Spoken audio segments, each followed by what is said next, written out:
तो hello guys, आज हम लोग जानेंगे जो हमारे भारत का नया कानून लागू हुआ है, भारतीय न्याय संहिता या भारतीय नागरिक सुरक्षा संहिता जो हम लोगों का लागू हुआ है 1 जुलाई 2024 से। उसमें जितने भी धाराओं का प्रावधान हुआ है, धाराओं का चेंजिंग हुआ है, वो सारी धाराओं के एक एक करके हम लोग जानेंगे। ठीक है, लेकिन सबसे पहले हम लोग जानेंगे कि धारा 108 क्या है। धारा 108 क्या है और ये किस लिए होता है। पिछले कानून में क्या था, पुराने आईपीसी में क्या था और नए वाले भारतीय नागरिक सुरक्षा ठीक ना संहिता में क्या था, अब क्या है ये धारा। ठीक है, तो ये धारा ये कहती है आत्महत्या का दुष्प्रेरण।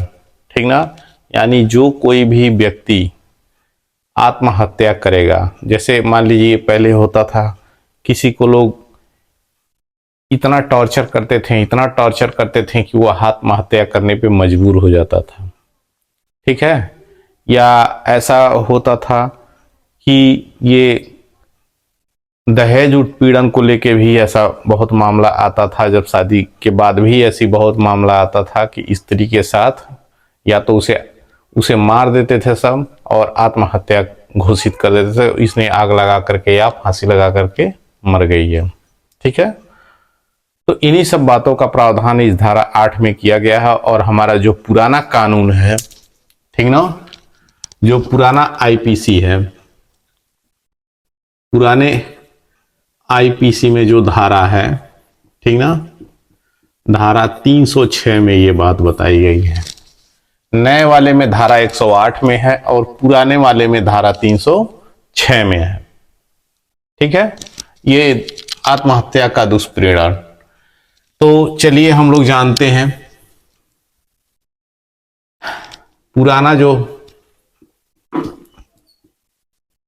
पुरानी धारा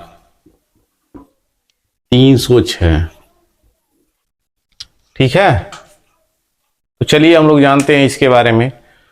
ये धारा ये कहता है जो कोई भी आत्महत्या का करने का प्रयास करेगा, आत्महत्या करेगा या उसके साथ जो भी शामिल रहेगा या जो कोई भी उसको उकसाएगा आत्महत्या करने के लिए, ठीक है, या टॉर्चर करके आत्महत्या करवाएगा, वो सभी क्या होंगे, सभी दोषी होंगे। ठीक ना, इस धारा के तहत सभी दंडित किए जाएंगे। तो अगर कोई भी व्यक्ति है आत्महत्या करने का प्रयास करता है या आत्महत्या करता है, ठीक है, अगर आत्महत्या करते वक्त पकड़ा जाता है, बच जाता है, पकड़ा जाता है, या उसके साथ उसको जो भी उकसाते हैं आत्महत्या करने के लिए या जो भी टॉर्चर करते हैं, वो सभी लोग इस धारा के तहत दंडित किए जाएंगे। ऐसी स्थिति में अगर ऐसा होता है, पकड़े जाते हैं, तो इस धारा के तहत 10 वर्ष की उन्हें सजा होगी, जुर्माना भी होगा। ठीक ना, पनिश भी किया जाएगा, उन्हें जुर्माना भी होगा और या तो दोनों हो सकता है, 10 वर्ष की सजा भी होगी और जुर्माना भी उनके खिलाफ हो सकता है। ठीक है, वो न्यायालय के विचार के ऊपर है कि आपको दोनों देगा कि केवल दंडित करेगा कि सजा सुनाएगा कि जुर्माना से ही छोड़ दिया जाएगा आपको।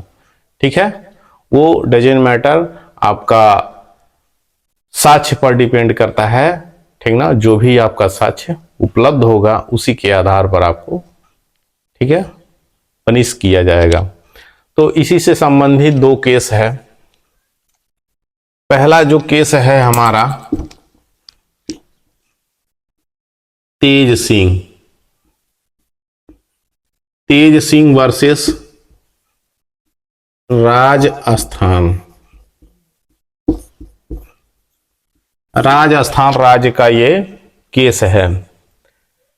इस केस में यहां पर देखिए लिखा हुआ है, मैं ऐसे ही नहीं बोल रहा हूं, यहां पर लिखा हुआ कह रहा है कि किसी भी इस मामले में यह विनिश्चय किया गया है कि जो लोग किसी हिंदू विधवा को उसके मृत पति के साथ सती होने के लिए मदद करते हैं या सहयोग करते हैं, उन्हें 306 के अंतर्गत आत्महत्या का दुष्प्रेरण के लिए दोषी माना जाएगा। ठीक है।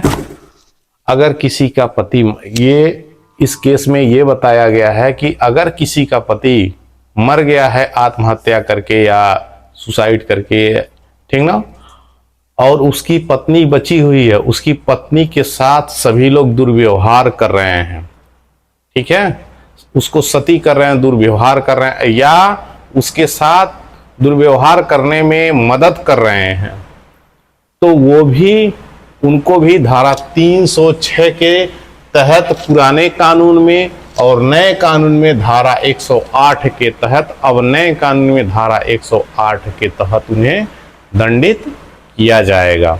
ये तो पुराने कानून का केस है, ठीक है, तो 306 के तहत उन्हें दंडित किया गया, ठीक है। लेकिन जो हमारा नया कानून है, अब ऐसा केस आता है, ऐसी स्थिति होती है, तो उन्हें धारा 108 के तहत दंडित किया जाएगा।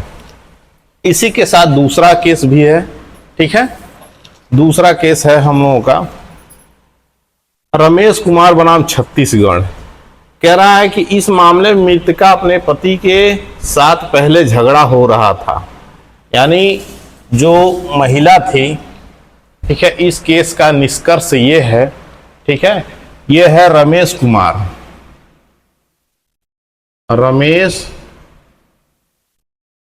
कुमार वर्सेस छत्तीसगढ़, ठीक ना, ये छत्तीसगढ़ का केस है। इसमें ये कहा गया है, ये बताया गया है कि जो मृतिका थी, यानी जो पत्नी आत्महत्या करके मरी थी, ठीक ना, वो अपने पति से कई बार झगड़ा कर चुकी थी। दोनों एक ही जगह पर रहते थे लेकिन अलग अलग रहते थे, और कई बार वो झगड़ा कर चुकी थी।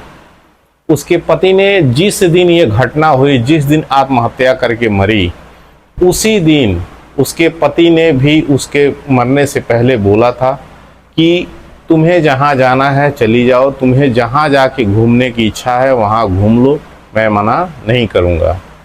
ये उसके आत्महत्या के पहले की घटना है। उसके कुछ ही बाद, कुछ समय बाद वो घर से बाहर चला गया पति, और पत्नी आत्महत्या कर ली। लेकिन आत्महत्या करने से पहले जो झगड़े का विवाद था, वो मृतकालिक के पहले, ठीक ना, वो अपना जो घटना था, वो जो भी बातें थी, झगड़ा था, वो मजिस्ट्रेट के सामने भी उन्होंने पेश किया था मृतका ने। तो जब न्यायालय, ये मामला जब केस में गया, तो न्यायालय ने इस पर जब विचार किया, तो न्यायालय ने इसे पति को दोष मुक्त कर दिया, ठीक है।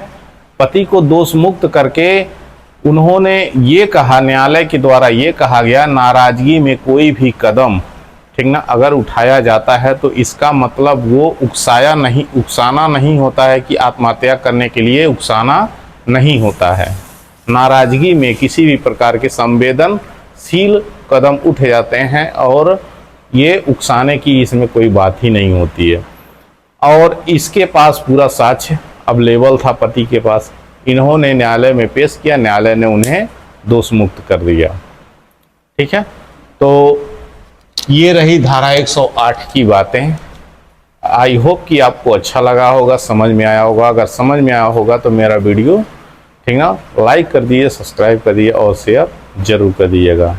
ये जानकारी बहुत ही अच्छी है। Thank you.